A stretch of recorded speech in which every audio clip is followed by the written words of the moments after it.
got to dress differently from everybody else, but it's like in our town we had the Gap and we had this and that, and I always came to New York and visited my family that was here.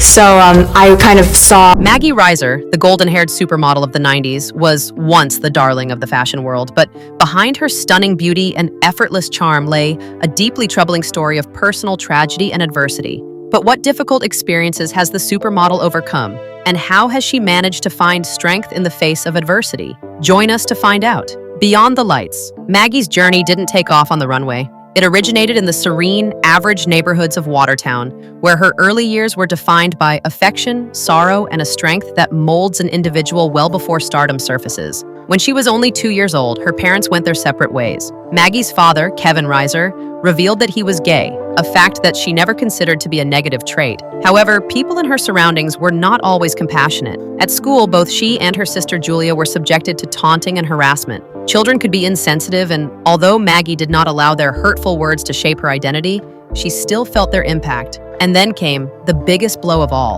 In 1992, at the age of just 14, her father succumbed to AIDS. The sorrow was profound and enduring, leaving a lasting mark on her soul. Maggie chose not to linger on the sorrow. Instead, she continued to progress, drawing courage from her family. Moore and her mother eventually wed John Breen, an insurance agent who entered Maggie's life with kindness and unwavering assistance. Over time, Maggie came to view him as her dad. Their existence became routine, characterized by school routines, shared meals, and strong sibling bonds. Modeling was not even a consideration for her. Her thoughts were focused on attending college, possibly majoring in business for a stable and predictable career. The idea of entering the glamorous world of high fashion, cameras, and runways never crossed her mind. However, destiny has a way of surprising us, and for Maggie, it all started with a single picture. I dreamed of going to college, getting incredible grades, getting an incredible job that paid me a lot of money, and I did as little work as possible. So maybe I got that. Maggie's mother made the spontaneous decision to submit Maggie's senior portrait to Ford Models. At first, Maggie couldn't believe it and thought her mom was pulling a prank. In an attempt to add an element of humor, Maggie persuaded her mom to send a serious-faced photo instead of the usual happy, smiling ones. Despite Maggie finding the whole situation absurd, her mother went ahead and sent the photos. Surprisingly, Ford Models reached out to them just a few days after. After that, everything moved incredibly fast. In just 1 year, Maggie found herself posing for a high-fashion photo shoot for Vogue Italia, shot by the famous photographer Steven Meisel. She was completely unaware of who Meisel was or the importance of Italian Vogue. In her first collaboration with him, she was adorned with blue paint on her face, porcupine quills in her hair, and wrapped in burlap.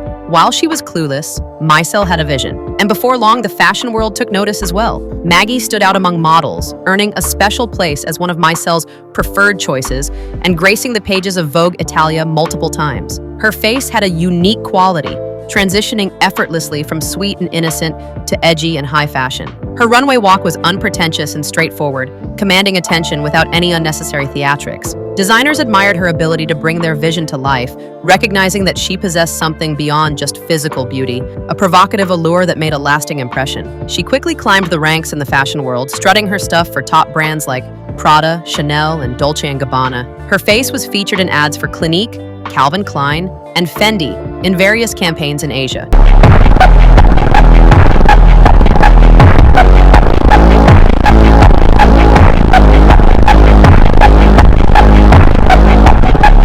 Known as a versatile model, she could embody different looks ranging from elegant and glamorous to natural and approachable, or serve as a muse for a designer's creative vision. During her employment, she maintained a professional demeanor, derived happiness from her tasks, and put effort into comprehending the client's desires. With every project she completed on time, she had a demanding work schedule, earning $20,000 for each runway show she walked in by the early 2000s, often participating in up to 80 shows annually. A single day of photo shooting could yield $30,000. The figures accumulated rapidly, resulting in her earning more than $7 million in no time. Her work ethic was commendable as she consistently arrived early, maintained a positive attitude, and fulfilled her professional duties diligently. Despite her glamorous appearance, Maggie remained true to her small-town roots, often sporting worn-out Doc Martens and collecting Beatles memorabilia. Her family played a crucial role in keeping her humble. Maggie had unwavering trust in them, especially in her stepfather John Breen, who proudly displayed her modeling cards.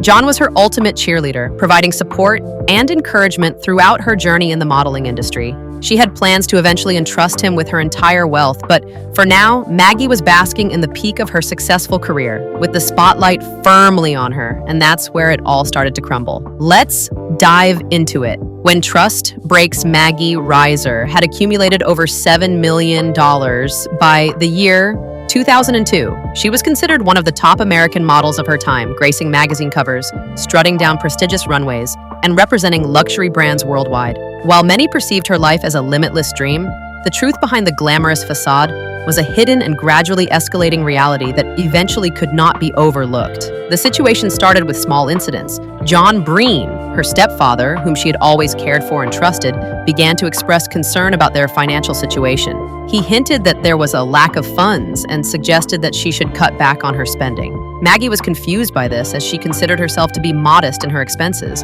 Contrary to the stereotype of models, she led a simple life focused on her home, job, and loved ones, and saw no issue with her financial habits. She didn't engage in a debate. Instead, she had full faith in him. From the time she was 2, he had always been there for her. In her eyes, he wasn't just her stepfather. He was her father. A while back, Maggie had enlisted the services of a financial expert in New York to assist her in managing her increasing wealth. At the time, it felt like a sensible decision to make. However, John had reservations about the situation. He believed it was unnecessary and a futile expense. According to him, he could handle her finances himself at a lower cost and with greater attention. She felt a great burden from the decision she had to make. Recalling a moment on her bed, she was conflicted by conflicting thoughts. One advised her to avoid blending family and work. The other questioned the necessity of hiring an external manager instead of letting John handle it. Ultimately, she chose to trust rather than be overly cautious and decided to entrust him with the responsibility. Everything seemed to be going well for a period of time. Maggie was busy with work-related travel,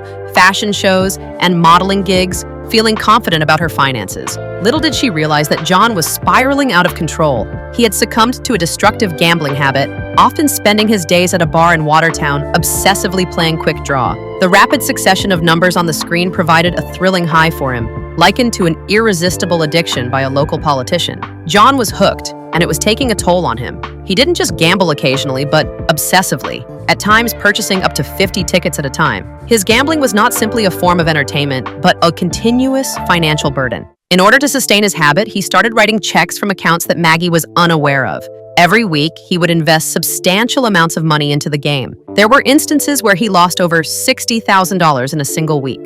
She just didn't look like any other girl I had ever seen, or any other girl in the agency. Well, I think there's something about Maggie because so many people use her, and then every time you see her, she looks... Maggie eventually discovered that despite checking 6 accounts, there were 20 more that she didn't know about, and all of them were depleted. She was completely unaware at the moment. Away from her home and constantly working, she believed that the man she regarded as a father figure was ensuring her future. The initial indications of a problem were not evident to Maggie, but rather to her mother, Maureen. In January 2003, Maureen phoned with an alert. She informed Maggie about John's relapse into drinking. Additionally, she insinuated that there were irregularities in the financial matters. Maggie was reluctant to accept the news. She considered the possibility of her mother being wrong or exaggerating. However, a sense of unease started to linger, prompting Maggie to investigate further. After making a few phone calls, she discovered that one of her accounts was shut down, another had no funds, and her mutual funds were cashed out. She continued searching for solutions, wishing for a straightforward justification.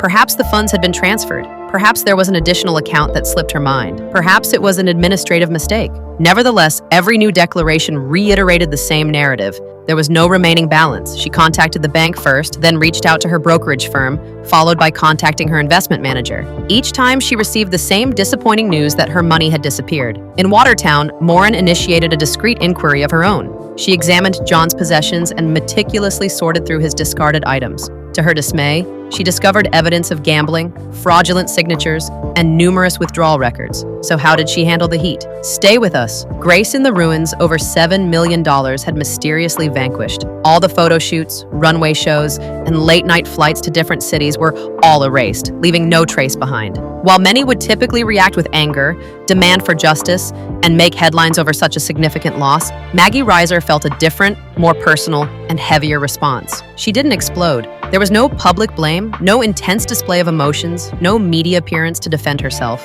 Rather than lashing out, she retreated within. She bore the burden quietly, attempting to bear it alone by pretending everything was okay. She reassured herself that she was capable of dealing with it, convincing herself that she didn't have to break down in front of others. However, pretending had consequences. Her productivity decreased and eventually came to a halt. The woman who used to be the main figure in numerous advertising campaigns was now distancing herself from the industry that had brought her wealth. She no longer paid attention to the rigid physical requirements of the modeling world. Her eating habits altered, her alcohol consumption rose, and even a small amount of weight gain was sufficient to make her fall out of favor in an industry fixated on body size. IMG, her agency, extended a helping hand by suggesting therapy and providing her with a few low-key commercial opportunities to maintain her presence in the industry. However, the fast-paced nature of the fashion world meant that attention had shifted to other emerging models, resulting in fewer job offers and a loss of momentum for her career. Maggie did not engage in a legal battle to hold on to her position. She refrained from taking legal action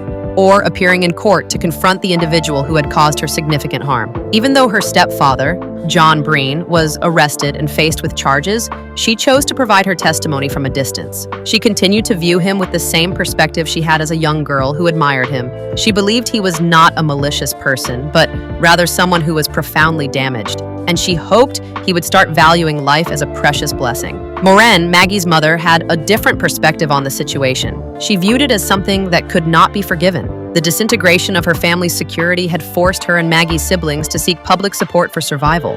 Maureen's anger was intense and unchanging. She was perplexed by Maggie's ability to forgive and remain silent. Maggie accumulated her wealth within a short span of 5 years, earning $20,000 for each runway show and $30,000 for a day of shooting. By age 20, she had amassed enough to ensure her financial security and had hired a financial expert to oversee it. However, John persuaded her that this was unnecessary, promising he could manage her money better, and she trusted him. He was secretly struggling with addiction while his family believed he was dedicated to his job at the insurance agency. Instead, he was often found spending large amounts of money on a fast-paced lottery game in a bar. This wasn't just casual gambling. It was a compulsive behavior that led him to lose tens of thousands of dollars within a short period of time. He didn't just take money from her modeling career, he also used up the inheritance she received from her biological father, Kevin, who passed away when she was 14. Her mother compelled him to seek help for his alcohol abuse. During his absence, she went through his workplace and discovered evidence of his deceit among the discarded items,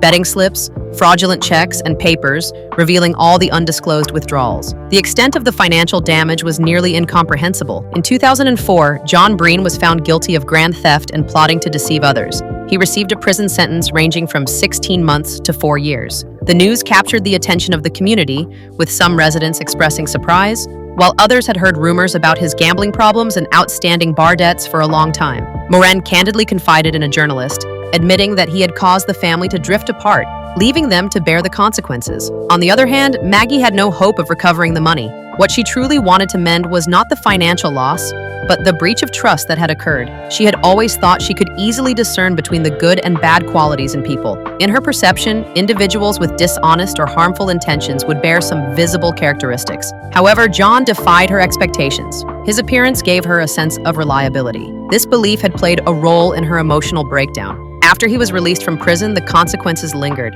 The lost money was never recovered. The hard work she put into her career over the years couldn't be undone. Maggie didn't bother with the media or look for public pity. She had no interest in making a sensationalized return. Instead, she decided to take a step back, a different kind of spotlight. Maggie did not come back to the public eye in a grand way. There were no fancy events or promotions to draw people's attention. Instead, she chose to stay out of the spotlight. It was not embarrassment that caused her to hide, but rather a decision she made. She wanted to focus on rebuilding herself without making a show of her healing process. During the peaceful period that came after, she no longer pursued fame and fashion shows. She shifted her attention to something more profound, a connection to her own past. Rather than viewing advocacy as a tactic, she embraced it as a personal cause that held more significance than any modeling endeavor.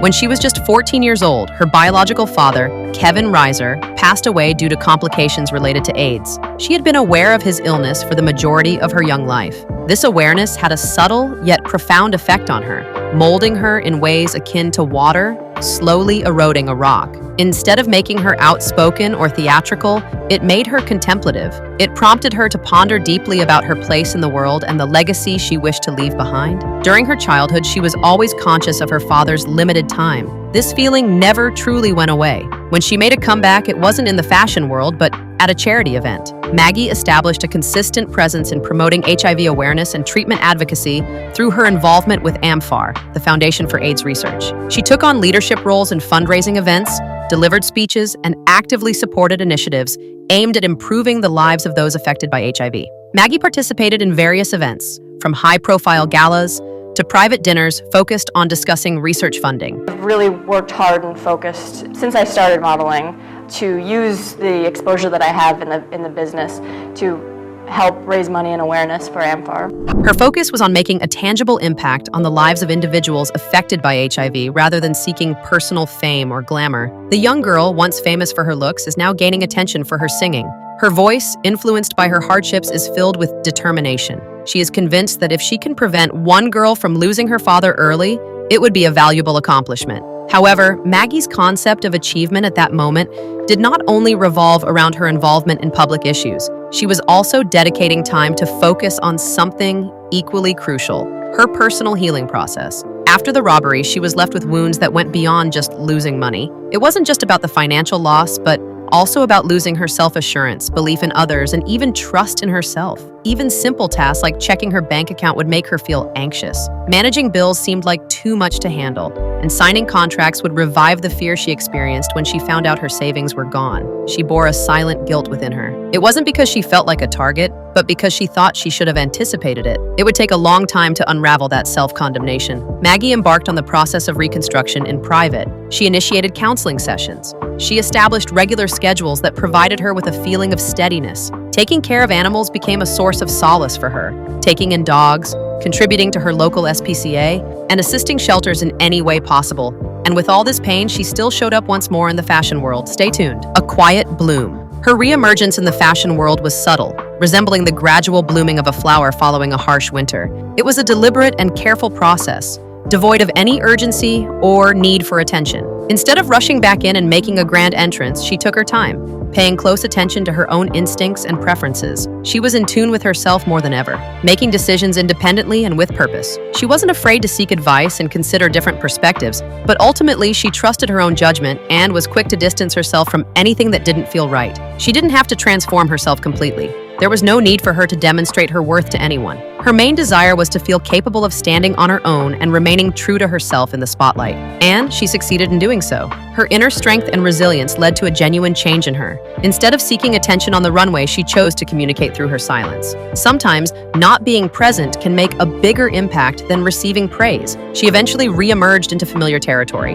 By 2008, she was featured in Vogue and participated in various advertising projects. While the media labeled it as a comeback, she viewed it as just another job, a mere section of her overall journey. That particular year, she graced the cover of Singaporean L'Officiel in October, captured by Leslie Key. In December, People magazine ran a story on her modeling comeback, although she didn't perceive it as a return to her previous life. In late 2009, she started to be featured in promotions for Dooney and Burke. The following year, she became involved with the LL Bean's signature collection, which was showcased online and in the printed catalog. Each opportunity she received felt like a gradual progression, with no expectations for her to be anyone other than her authentic self. In March 2014, she made her debut on the catwalk for Louis Vuitton during Paris Fashion Week. Just 2 months later, she was once again seen walking for the same brand at their cruise show in Monaco. Her big moment came in September when she opened the show for Michael Kors at New York Fashion Week, exuding confidence and poise. Vogue Japan featured her on the cover of their September 2014 issue among other fashion icons, and in the next month, she graced the cover of Numero Tokyo. In 2015, she strutted the runway for Prabal Gurung during New York Fashion Week and graced the pages of American Vogue in a photo shoot captured by Inez and Vinood. The following year, she was featured in a festive advertising campaign for Banana Republic. To her, these instances were simply temporary flashes of the past, not a triumphant resurrection of her former self.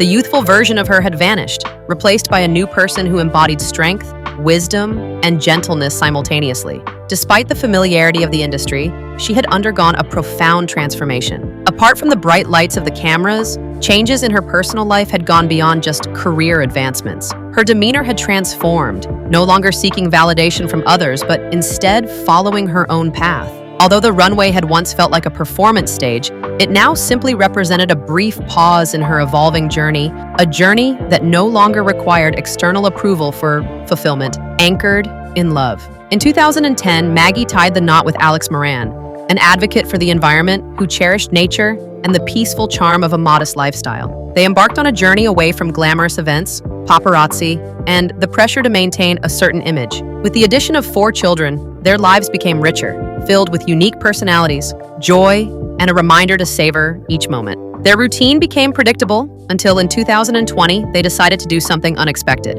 While most people were staying put, they decided to leave behind the comforts of stability and embark on a journey across the South Pacific. Their new abode was a boat, their scenery a never-ending horizon, and their daily activities dictated by the wind and the ocean currents. They opted to educate their kids while island hopping, substituting traditional classrooms for exploring coral reefs, and using starlit skies as their textbook.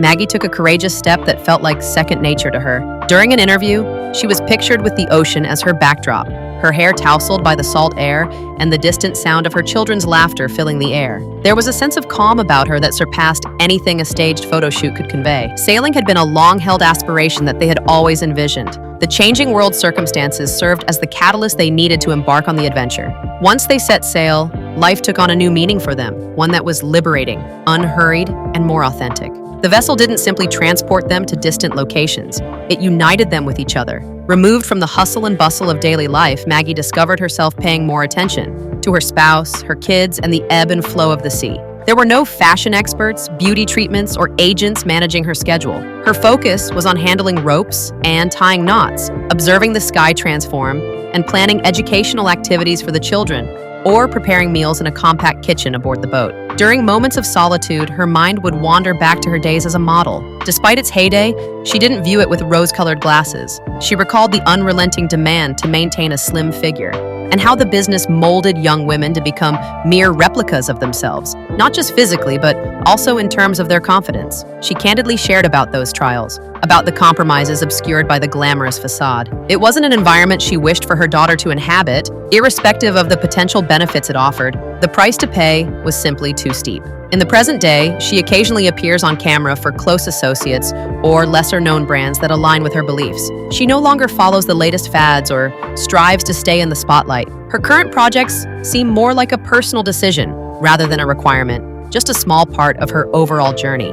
Her true priorities lie outside the fashion industry, back in northern New York, her childhood home. She feels a deep attachment to that familiar place with its peaceful countryside and well-known streets. Being honored by the local Hall of Fame meant more to her than achieving success on a global scale. It signified acknowledgement from the community that played a significant role in molding her identity before she became famous. To her, this recognition symbolizes not her career as a model, but the young girl who used to run carefreely through the streets of her hometown without any consideration for fashion or celebrity status. She responds with a smile when questioned about her return, but for her, it was more about rediscovering her equilibrium than proving anything. Rather than succumbing to public expectations, she calmly stepped back, rebuilt her life at her own speed, and opted for a new lifestyle. Her decision to prioritize her well-being became a source of inner resilience. She no longer felt the need to put on a facade of contentment when things were not okay. She shifted her focus from seeking validation through external recognition to finding value in moments of stability when she woke up in the morning,